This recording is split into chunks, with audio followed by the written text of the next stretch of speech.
हम बढ़ते हैं 51 क्वेश्चन में। Imagine a IPL team set up a company to sell its own range of clothes. What type of intellectual property can the term use to show that the clothes are made by them?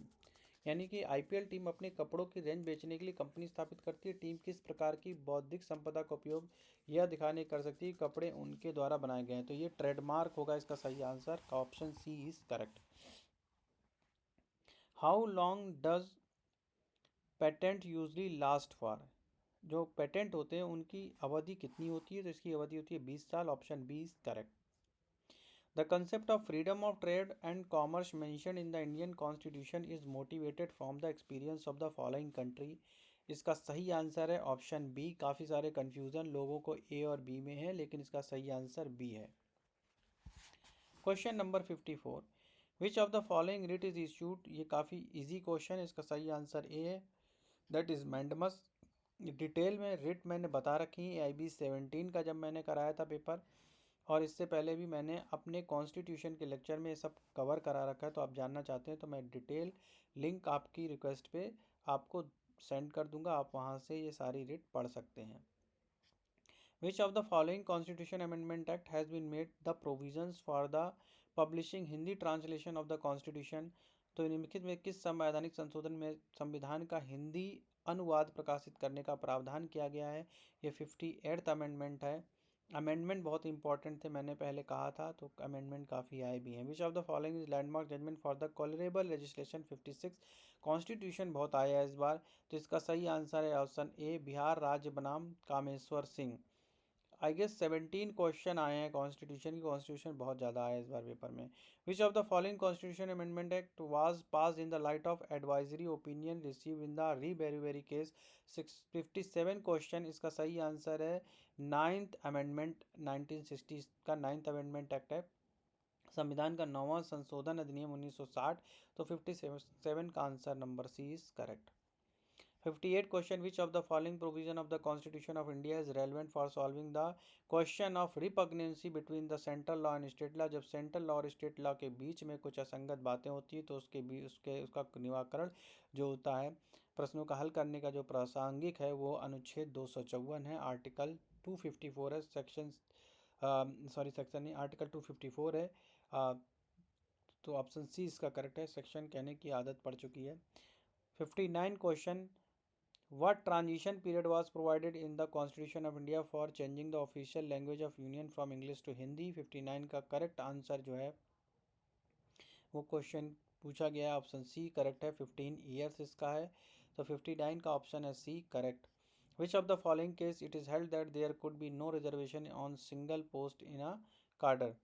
निम्नलिखित में से किस मामले में निर्णय किया गया किस संवर्ग में एकल दर पर कोई भी आरक्षण नहीं दिया जा सकता? इसका सही आंसर है ए, चक्रधर पासवान बनाम बिहार राज्य। 60 का answer A. 61, sexual harassment of working women at her place? इसका करेक्ट आंसर आर्टिकल 19(1)(g)। हमारे संविधान में आर्टिकल 19(1)(g) में प्रावधान किया गया है कि किसी भी कामकाजी महिला के साथ उसके कार्यस्थल पर यौन उत्पीड़न को भारतीय संविधान में एक तरह से इस आर्टिकल 19(1)(g) का उल्लंघन माना गया है और इसमें दंडनीय अपराध है ये। Section 62, which of the following doctrine has been applied to resolve the conflict between the article 25(2)(b) and 26(b) of the constitution of India? तो ये doctrine of harmonious construction, harmonious construction है इसका सही आंसर। 62 का A option is correct. 63, in which of the following situation Indian penal code 1860 में not apply? इसका सही answer है C, only third. A person committing offense targeting computer resources located in any country? तो option C correct है इसका। How many type of punishments are currently exist under the Indian Penal Code? देखो 5 तरीके के punishment है। कितने प्रकार के दंड है? 5। A and Z agree to fetch with each other for amusement. In the course of such feeling, while playing fairly, A hurt Z severely. Which of the following offense has been committed by A? यहाँ पे no offence होगा। 65 का answer D correct होगा। यहाँ पर ए और B मनोरंजन के लिए एक दूसरे के साथ तलवारबाजी के लिए सहमत हुए हैं। ए जेड को गंभीर तरीके से चोट पहुंचा देता है, तो क्योंकि वो आपस में सहमत हुए थे इसमें यहाँ पे कोई भी अपराध नहीं माना जाएगा। Option D will be correct. In which of the following situation right of private defence can not be extend to causing death? किस केस में राइट ऑफ प्राइवेट डिफेंस जो है वो डेथ नहीं माना जाएगा? तो ऐसे मामले जब हमला साधारण चोट पहुंचाने के इरादे को दर्शाता हो, यानी साधारण चोट आप पहुंचाना चाहते हैं, आप साधारण चोट पहुंचा के बचना चाहते हैं, लेकिन वो मामला उससे किसी की जान भी चली गई है। इन केस ऑफ असॉल्ट और reflecting intention causing simple hurt, आप सिंपल हर्ट करना चाहते थे आप और उससे डेथ कारित हो जाती है तो भी वो दंडनीय नहीं माना जाएगा। वो situation right to private defence के अंतर्गत आपको उसमें छूट मिलेगी। तो 66 का सही आंसर जो ऑप्शन सी है correct. For which of the following situation section of Indian penal code 1860 the word benefit does not include pecuniary benefit? तो इसका सही answer section 89, option A is correct. इसमें X intentionally pull up a women's veil without her consent intending to annoy her. ठीक है, तो ए x जो है जानबूझकर किसी महिला को परेशान करने के द्वारा से उसके सहमत के बिना उसका घूंघट खींच लेता है, तो ये भारतीय संविधान के अंतर्गत दंडनीय अपराध है और क्रिमिनल फोर्स इसमें माना जाएगा। ही हैज़ कमिटेड है आपराधिक बल, क्रिमिनल फोर्स ने यूज़ किया है। ऑप्शन बी इसका करेक्ट होगा।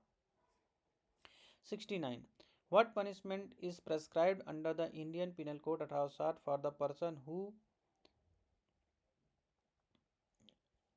maims and minors in order of the such minor may be used for the purpose of begging? देखो, अगर 1860 के तहत ऐसे व्यक्ति के लिए क्या सजा निर्धारित की है जो किसी नाबालिग को अपंग बनाता है और ऐसे नाबालिग का इस्तेमाल वो भीख मांगने के लिए करता है, तो आजीवन कारावास का दंडनीय अपराध है या और जुर्माना भी लगाया जाएगा। तो इसका 69 का डी ऑप्शन करेक्ट है। अब इसमें एक्स थ्रेटन करता है वाई को और कहता है कि उसे उसे पैसे नहीं देगा तो वह वाई के संबंध में मानहानि लेख प्रकाशित कर देगा। भारतीय दंड संहिता 1860 के अनुसार एक्स उसके द्वारा किए गए कृत्य के लिए निम्नलिखित में से कौन सी सजा दी जा सकती है? तो इसमें 2 साल तक की सजा दी जा सकती है या फिर फाइन लगा दिया जा सकता है या दोनों दी जा सकती है। 70 का ऑप्शन ए करेक्ट है। Which of the following is an essential session judge, assistant session judge authorized to pass as part of the court criminal procedure code 1973? 1973 के अनुसार सहायक सत्र न्यायाधीश निम्नलिखित में से कौन सी सजा पारित करने के लिए अधिकृत है? Sentence of imprisonment of term not exceeding 10 year, जो असिस्टेंट सेशन जज है 10 साल से ज़्यादा की सजा नहीं दे सकते हैं। यहाँ ऑप्शन सी इज करेक्ट है। A person arrested by a private person for committing a non-bailable and a cognizable offence shall be re-arrested by a police officer if such person comes under which of the following provision of the Code of Criminal Procedure 1973? देखो, अगर कोई व्यक्ति वो non bailable और cognizable offence कारित करता है तो police उसे दोबारा कब गिरफ्तार कर सकती है? यानी कि पुलिस ने उसे गिरफ्तार किया था और वो गिरफ्तार करने के बाद अधिकारी द्वारा फिर से गिरफ्तार किया जाएगा, तो वो किस धारा के अंदर है? तो इसमें सेक्शन 41 के अंतर्गत। तो इसका सही आंसर है A. Section question number 73 under which of the following situation wife is not entitled for maintenance under section 125 of the code of criminal procedure 1973?